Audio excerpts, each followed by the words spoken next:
আসসালামু আলাইকুম প্রিয় দর্শক।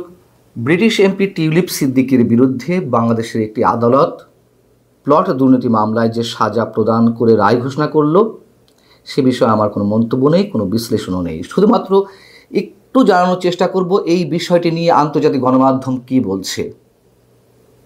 আন্তর্জাতিক রাজনীতিতে টিউলিপের বিরুদ্ধে এই রায় কী প্রভাব ফেলতে পারে, অথবা বিশেষ করে যুক্তরাজ্যের সঙ্গে বাংলাদেশের কূটনৈতিক সম্পর্ক কোথায় গিয়ে দাঁড়াতে পারে, এই রায়ের ফলে টিউলিপ সিদ্দিকীর নিজের উপরে কী ধরনের প্রভাব পড়তে পারে। আপনারা জানেন যে প্লট দুর্নীতির অভিযোগে দায়ের করা দুদকের একটি মামলায় সাবেক প্রধানমন্ত্রী শেখ হাসিনার বিরুদ্ধে 5 বছরের কারাদণ্ড দেওয়া হয়েছে। তার বোন শেখ রেহানাকে 7 বছরের কারাদণ্ড এবং তার মেয়ে শেখ রেহানার মেয়ে টিউলিপ সিদ্দিকী, যুক্তরাজ্য সরকারের সাবেক মন্ত্রী, তাকে 2 বছরের কারাদণ্ড দেওয়া হয়েছে এবং 1 লাখ টাকা জরিমানা করা হয়েছে। অনাদায়ে আরও 6 মাসের বিনাশ্রম কারাদণ্ডের সাজা প্রদান করা হয়েছে। রায় ঘোষণার পরে বিচারক কি বলছেন রায় ঘোষণার সময়, যে টিউলিপের বিরুদ্ধে অভিযোগ এই যে পূর্বাচলে মা, ভাই ও বোনের প্লট বরাদ্দের তিনি তার বিশেষ ক্ষমতা ব্যবহার করে খালা শেখ হাসিনার উপর চাপ প্রয়োগ ও প্রভাব বিস্তারে ভূমিকা রাখেন। এই হচ্ছে রায়ের সময় বিচারক এই মন্তব্যটি করেন। এখন আন্তর্জাতিক গণমাধ্যমগুলো কিভাবে ট্রিট করছে এই সংবাদটিকে? বিশ্বের প্রায় সব প্রভাবশালী গণমাধ্যম এই নিউজ প্রকাশ এবং প্রচার করতে গিয়ে সবাই টিউলিপ সিদ্দিকীকে ব্রিটিশ এমপি বা ফর্মার মিনিস্টার হিসেবেই উল্লেখ করেছে এবং একই সঙ্গে তার অনুপস্থিতিতে যে এই মামলা পরিচালনা হয়েছে, বিচারের রায় দেওয়া হয়েছে, সেগুলো এক বাক্যে তুলে এনেছে।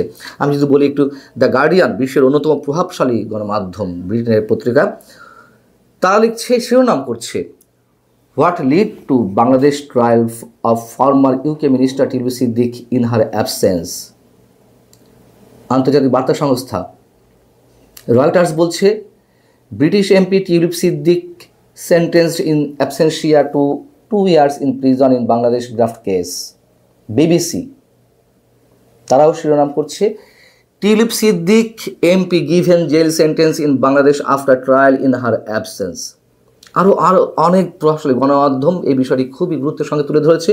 বিবিসি তাদের খবরে যেটি বলছে যে লেবার পার্টি, অর্থাৎ টিউলিপ সিদ্দিকী যে দলের সংসদ সদস্য বা সাবেক মন্ত্রী ছিলেন, সেই দলের একজন মুখপাত্র বলছেন যে দলটি এই রায়কে স্বীকৃতি দিতে পারেনি, অর্থাৎ ব্রিটিশ লেবার পার্টি।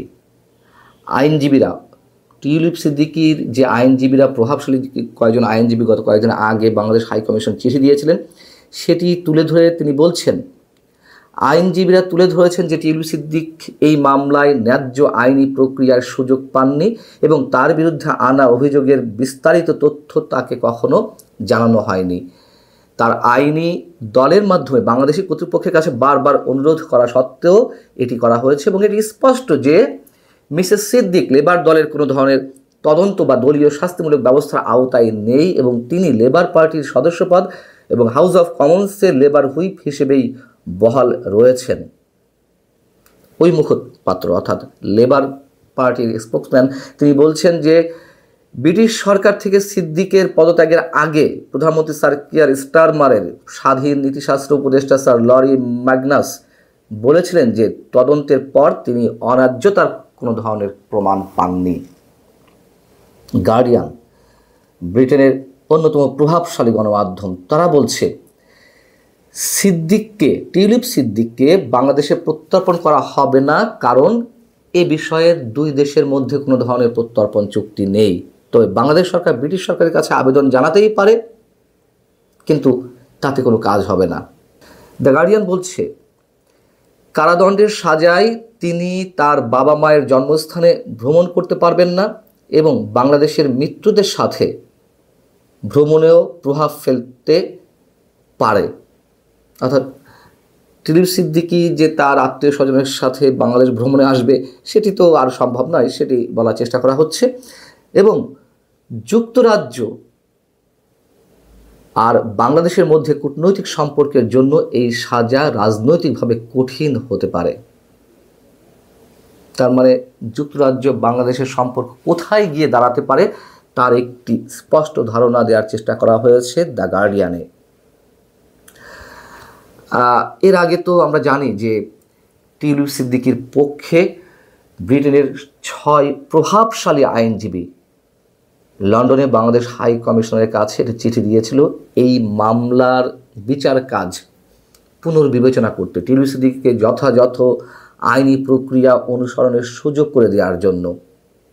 তারা কিন্তু বলেনি যে এটি কোনো প্রয়োজন নেই, এটি করা যাবে না, এটা ফেক। তারা বারবার বলার চেষ্টা করেছেন টিউলিপ সিদ্দিকীকে এই মামলা ফেস করার জন্য যথাযথ কোনো ধরনের কোনো সুযোগ দেওয়া হয়নি। এবং বাংলাদেশের পক্ষ থেকে যে বলা হচ্ছিল যে তিনি পলাতক, তারা বলছিলেন যে তিনি বাংলাদেশে জন্মগ্রহণ করেছেন, কিন্তু তিনি তো এখন এই মুহূর্তে ব্রিটেনে অবস্থান করছেন। ব্রিটেন সরকারের একজন সাবেক মন্ত্রী, তিনি হাউস অফ কমন্সের সদস্য। তার বিরুদ্ধে যেসব অভিযোগ, যেসব নোটিশ গেছে বাংলাদেশের কোনো এক ঠিকানায়, সেখানে তো তার পাওয়ার কথা নয়। ইচ্ছা করলেই বাংলাদেশ সরকার বা রাষ্ট্রপক্ষ বা আদালত কর্তৃপক্ষ টিউলিপ সিদ্দিকীর বর্তমান ঠিকানায় সবাই জানে যে তিনি কোথায় আছেন, কীভাবে আছেন। ব্রিটেনের হাউস অফ কমন্সে তার নামে চিঠিপত্র আসতে পারত, সেটিও করা হয়নি। এবং আমরা জানি যে সেই প্রভাবশালী 6 সদস্য কারা ছিলেন। তাদের মধ্যে 2 জন সাবেক অ্যাটর্নি জেনারেল এবং সবাই প্রায় কেসি অর্থাৎ কিংস কাউন্সিল। এবং একই সঙ্গে এই মুহূর্তে যে দল ক্ষমতায় ব্রিটেনে, লেবার পার্টির মূল প্রতিদ্বন্দ্বী কনজারভেটিভ পার্টির একজন সাবেক আইনমন্ত্রীও রয়েছেন এই 6 আইনজীবীর তালিকায়। কে কে ছিলেন? ডমিনিক গ্রিভ, সাবেক অ্যাটর্নি জেনারেল, যিনি ডেভিড ক্যামেরনের সময় তিনি অ্যাটর্নি জেনারেলের ভূমিকা পালন করেছেন, দায়িত্ব পালন করেছেন। এর সঙ্গে ছিলেন রবার্ট বাকল্যান্ড, তিনিও কেসি এবং সাবেক অ্যাটর্নি জেনারেল। ডেভিড গক, সাবেক আইনমন্ত্রী কনজারভেটিভ পার্টির, মানে কনজারভেটিভ পার্টি যখন ক্ষমতায় ছিল ব্রিটিশ সরকারের আইনমন্ত্রীর দায়িত্ব পালন করেছেন। চেরি ব্লেয়ার, সাবেক প্রধানমন্ত্রী টনি ব্লেয়ারের সহধর্মিণী। প্রফেসর ফিলিপস স্যান্ডস এবং জেফ্রি রবার্টসন। আমি আগে জানিয়েছিলাম যে কি হতে পারে টিউলিপ সিদ্দিকী যদি এই মামলার বিরুদ্ধে পাল্টা কোনো মামলা করেন, মানহানি মামলা, সেক্ষেত্রে ডক্টর মোহাম্মদ ইউনূসকেও বড় অঙ্কের জরিমানা গুনতে হতে পারে। একই সঙ্গে দুদককেও এ ধরনের বিষয়ের আওতায় আশা লাগতে পারে। সবচেয়ে বড় কথা, শেখ হাসিনার বিরুদ্ধে যে হত্যাকাণ্ডের মামলা, সেই রায়, এগুলো নিয়ে যেমন আন্তর্জাতিক বিভিন্ন গণমাধ্যম তো শুধু নয়, আন্তর্জাতিক মানবাধিকার সংগঠন, amnesty international, human rights watch, এমনকি জাতিসংঘের মানবাধিকার বিষয়ক হাই কমিশনেও এসব বিষয়ে প্রশ্ন তুলেছে। অতএব টিউলিপ সিদ্দিকীর এই বিষয়টি আরও হালকা করে তুলতে পারে শেখ হাসিনার বিরুদ্ধে যেই রায়গুলো হচ্ছে সেগুলোকে। ভালো থাকুন সবাই, আল্লাহ হাফিজ।